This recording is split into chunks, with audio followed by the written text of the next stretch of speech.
A gente volta a falar sobre a audiência de custódia do ex-presidente Jair Bolsonaro e agora a gente vai ver trechos da ata dessa audiência que começou por volta do meio-dia deste domingo em Brasília. O ex-presidente, junto com o advogados, junto também de um representante do Ministério Público, ele participou dessa audiência de custódia e falou à juíza auxiliar Luciana Yuki Fujishita Sorrentino. E nesse depoimento, o ex-presidente justificou, ele relatou o que aconteceu. Ele começa não apontando qualquer abuso ou irregularidade por parte das autoridades policiais responsáveis, o que é parte da audiência de custódia para garantir que quem foi preso teve os seus direitos respeitados. Ele disse que não houve qualquer irregularidade e aí o ex-presidente Jair Bolsonaro relatou o que houve. E nas palavras do ex-presidente, ele mesmo afirma que teve, entre aspas, uma certa paranoia de sexta para sábado em razão de medicamentos que tem tomado receitados por médicos diferentes e que interagiram de forma inadequada. O ex-presidente também falou que tem sono picado, não dorme direito e aí resolveu, com ferro de soldar, mexer na tornozeleira. E aquela cena que a gente já viu dele admitindo para uma agente que mexeu com ferro de soldar. E isso começou no tarde da noite, por volta da meia-noite ele relata que parou, dizendo que acabou caindo na razão, acabou percebendo o que estava fazendo. E aí o ex-presidente comunicou os agentes de sua custódia do que estava acontecendo. O ex-presidente relatou que estava em casa acompanhado da filha, do irmão mais velho e um assessor e que nenhuma dessas pessoas viu o que ele estava fazendo com a tornozeleira. E aí ele relatou também, o ex-presidente Jair Bolsonaro, que estava com uma alucinação de que tinha alguma escuta na tornozeleira e aí tentou abrir a tampa do equipamento. Essa justificativa do ex-presidente Jair Bolsonaro, que na sequência também respondendo à juíza auxiliar, ele afirmou que não tinha qualquer intenção de fuga, que não houve rompimento da cinta da tornozeleira. Ele disse que a única vez em que rompeu a cinta foi para fazer uma tomografia anteriormente, nenhuma relação com esse episódio. E o ex-presidente também falou da vigília convocada pelo filho, Flávio Bolsonaro. Lembrando que na justificativa para a prisão preventiva, a justificativa do ministro do Supremo Tribunal Federal, Alexandre de Moraes, está apontada a realização dessa vigília como uma possibilidade de quebra da ordem, algo que dificultasse a eventual prisão do ex-presidente, era uma das justificativas além do rompimento da tornozeleira. E o ex-presidente afirma que essa vigília fica a 700 metros da casa dele, portanto não haveria possibilidade de qualquer tumulto que pudesse facilitar a hipotética fuga. O ex-presidente afirmou que não tinha a intenção de fugir.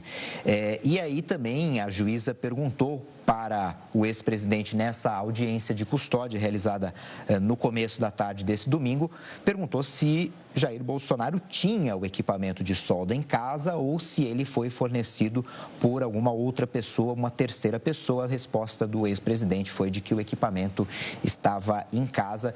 E depois desse depoimento, depois desses esclarecimentos que foram apresentados pelo ex-presidente Jair Bolsonaro, a juíza determinou, portanto, manteve, portanto, a prisão preventiva do ex-presidente Jair Bolsonaro. Lembrando que amanhã a primeira turma do Supremo vai analisar a decisão monocrática tomada, por enquanto, pelo relator, o ministro Alexandre de Moraes. E agora a gente fala com Davi Teixeira Azevedo, que é professor de Direito Penal da Faculdade de Direito da USP, para entender um pouco essa audiência de custódia e os próximos passos. Professor, boa tarde, obrigado por aceitar nosso convite. Obrigado o convite, Renato. Boa tarde para você e aos telespectadores. Queria começar entendendo a avaliação que o senhor faz dessa audiência de custódia, que terminou com a decisão por manter a prisão preventiva do ex-presidente Jair Bolsonaro. Isso já era esperado, já era de praxe? Sim, era mais do que previsível a manutenção da prisão preventiva, tanto mais por ter havido uma decisão de um ministro do Supremo Tribunal Federal e, muito provavelmente, segunda-feira, amanhã, a turma deverá convalidar esta decisão, e a unanimidade.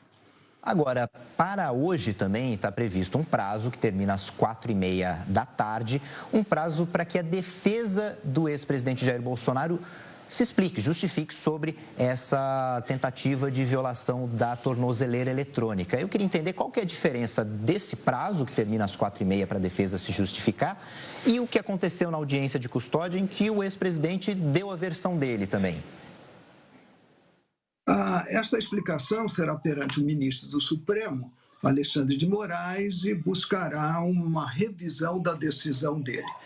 A decisão havida da juíza de manter a prisão preventiva é uma decisão na audiência de custódia quanto às formalidades legais na realização dessa prisão, se foram garantidos os direitos fundamentais, se Bolsonaro ou o réu em geral não sofreu qualquer tipo de violência psicológica ou física. A explicação, o Jair Bolsonaro já deu, naturalmente orientado por seus advogados, nessa audiência de custódia. E há plausibilidade. Porque não faz o mínimo sentido, com um ferro de solda, você tentar uma violação de um equipamento desse, em que a detecção é absolutamente imediata e, quando há policiais da Polícia Federal, a volta da casa para uma intervenção imediata. É justificável, é plausível a explicação de que o uso de medicamentos de efeitos cruzados possam esses medicamentos e esses efeitos ter causado uma espécie de alucinação. Aliás, isso é muito comum, já tive inclusive réus que praticaram fatos absolutamente distantes de sua personalidade, como, por exemplo, furtos, em razão de medicação. E, se provado que não houve rompimento da cinta, parece que não houve, e de que foi Bolsonaro que comunicou isto a quem controlava o uso da tornozeleira, eu acho que fica suficientemente comprovado que não houve o sentido mesmo consciente e a vontade de violar a tornozeleira e, assim, a ameaça de uma fuga. Mas é possível, então, com essa resposta, que a defesa tem até 4h30 para apresentar uma resposta, uma justificativa, que hoje mesmo haja uma nova decisão do ministro Alexandre de Moraes? Sim. O magistrado que decreta, seja um ministro, um desembargador ou um juiz, eles têm a competência para voltar atrás. Eles mesmos podem rever a própria decisão. Agora, com base no que foi apresentado na decisão do ministro Alexandre de Moraes para determinar a prisão, o senhor avalia que isso é possível ou isso é muito difícil que aconteça? Eu acho difícil não pelo fato em si da tornozeleira, que me pareceu razoável essa explicação, até as imagens mostram que é uma tentativa absolutamente tosca, né?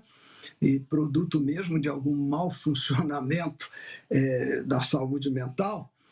Mas o que a gente vê na estrutura da decisão é todo um caminho preconceituoso, está calcado em presunções de que a convocação pelo Flávio de uma vigília de oração à distância, né, da onde mora Bolsonaro, significaria já um início de uma ação de uma organização criminosa para estabelecimento de acampamentos para viabilizar que Bolsonaro, então, fugisse a pé e demoraria apenas alguns minutos para chegar à Embaixada dos Estados Unidos.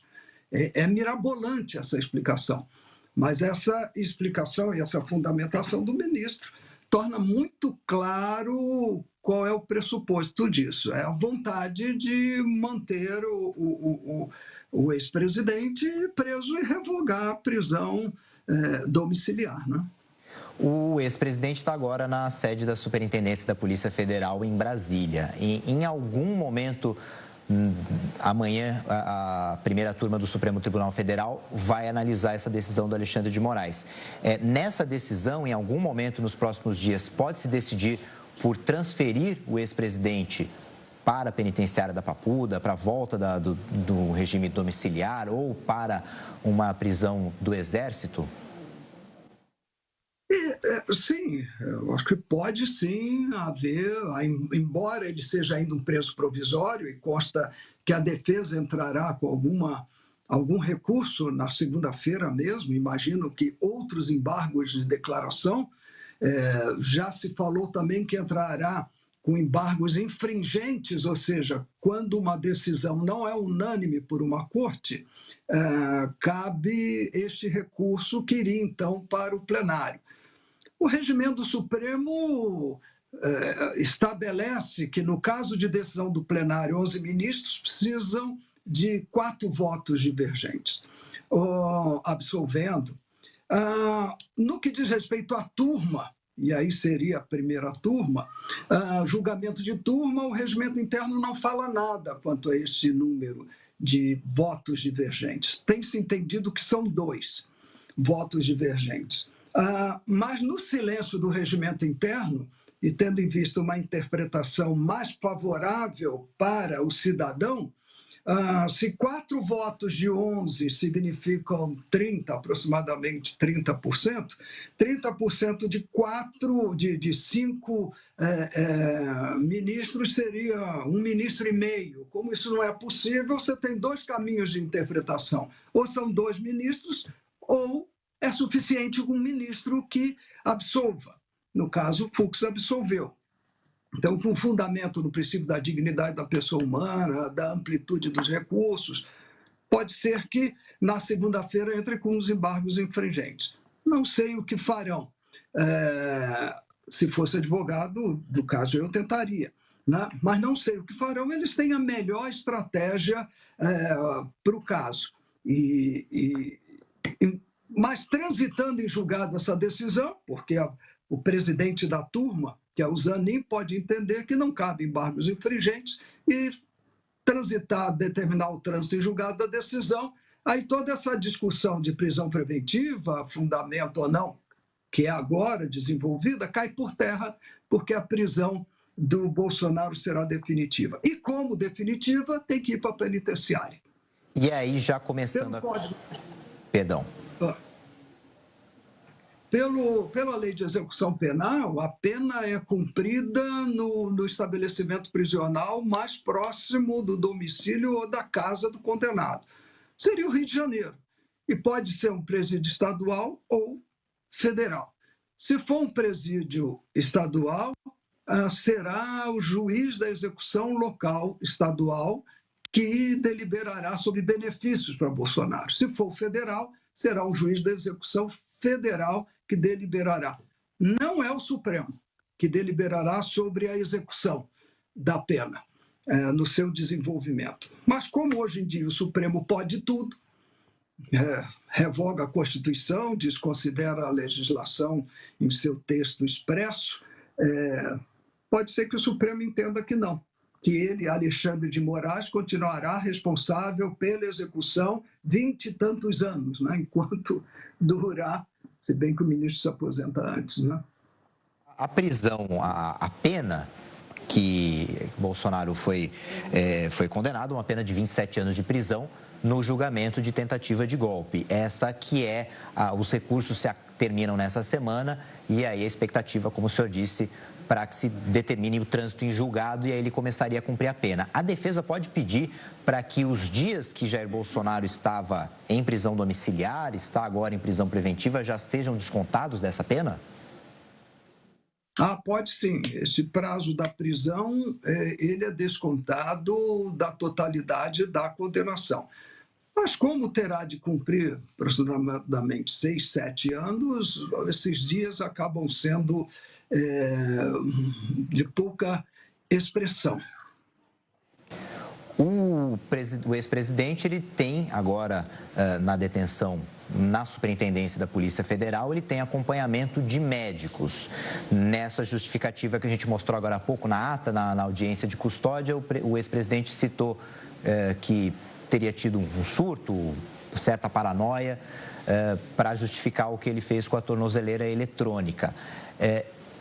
Esse acompanhamento em tempo integral de médicos pode complicar um pedido da defesa para prisão domiciliar, para voltar para a prisão domiciliar nos próximos dias, já que ele tem um acompanhamento médico?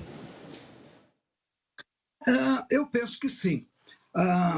Acompanhamento médico em prisão seja ela provisória, como é o caso, seja definitiva, é feito pelo médico do sistema prisional. O tratamento em casa, prisão domiciliar por razões humanitárias, vamos assim dizer, em razão de doença, não é permitido no regime fechado, é só em regime aberto ou semiaberto. Geralmente, quando se pede para preso em regime fechado um regime domiciliar para que haja cuidado de saúde, em geral, as decisões são no sentido de que o sistema prisional é provido de hospitais e de toda a técnica e arte para cuidar da doença do preso. Imagino que o Supremo Tribunal Federal e Alexandre de Moraes vá seguir nessa direção. Pode ser que a execução, indo para um juiz estadual, se Bolsonaro for para um presídio estadual, ou um juiz federal, também de primeiro grau, indo para federal, pode ser que esse juiz da execução decida diferentemente.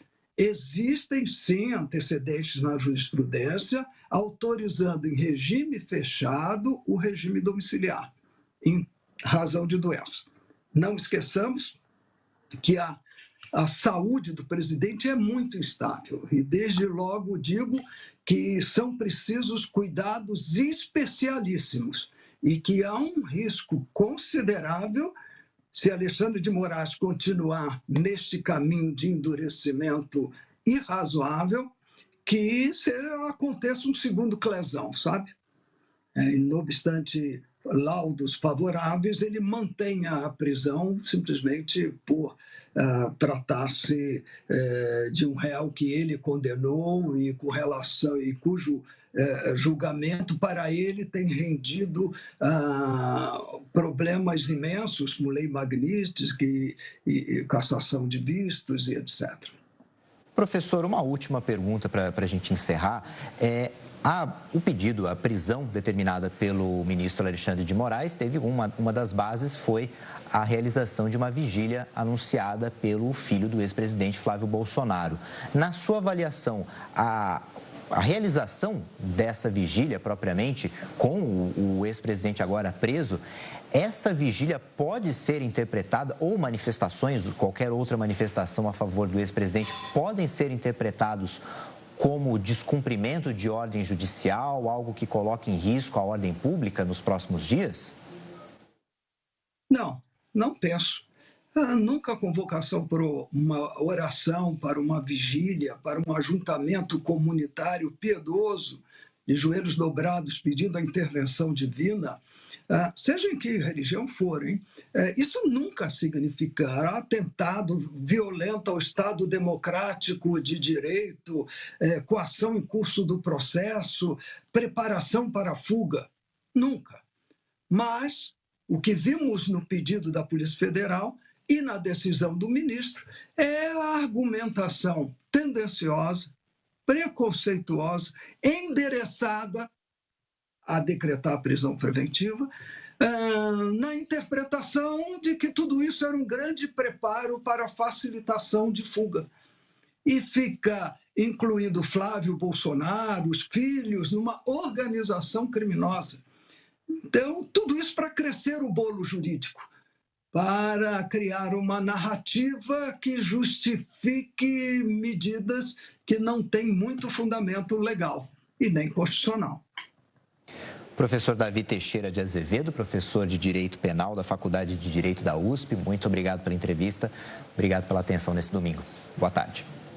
É um prazer falar com os telespectadores e com você, Renato.